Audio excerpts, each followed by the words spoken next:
أعوذ بالله من الشيطان الرجيم.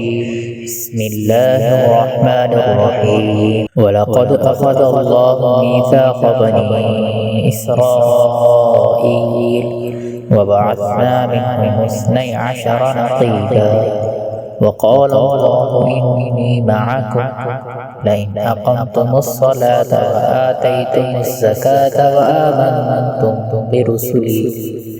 برسلي وعزرتموهم وأقرضتم الله قرضا حسنا لأكفرن عنكم سيئاتكم ولأدخلنكم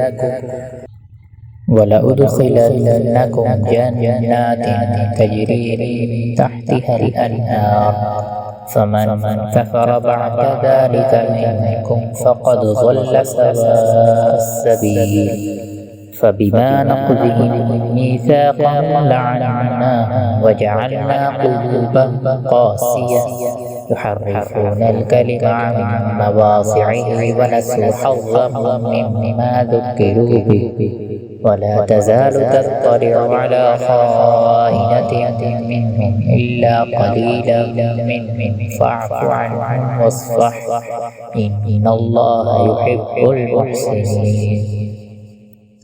ومن الذين قالوا إنا نصارى أخذنا ميثاقهم فنسوا حظا مما ذكروا به فأغرينا بينهم العداوة والبغضاء إلى يوم القيامة وسوف ينبئهم الله بما كانوا يصنعون. يا أهل الكتاب قد جاءكم رسولنا يبين لكم كثيرا مما كنتم تخفون من الكتاب ويعفو عن كثير. قد جاءكم من الله نور وكتاب مبين يهدي به الله من اتبع رضوانه سبل السلام ويخرجهم من الظلمات إلى النور بإذنه ويهديهم إلى صراط مستقيم.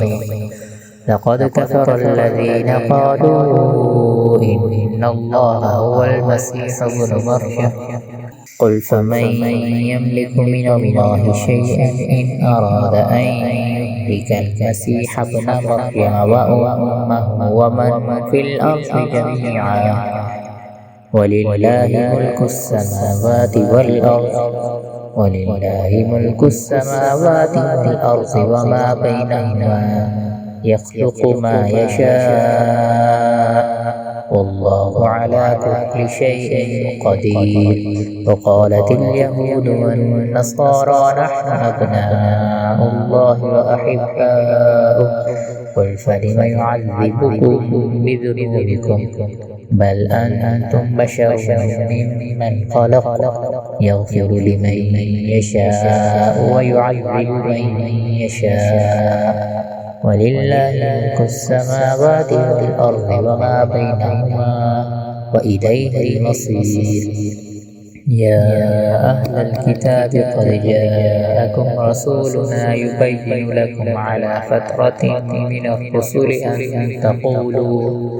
أن تقولوا ما جاءنا من بشير ولا نذير فقد جاءكم بشير ونذير والله على كل شيء قدير.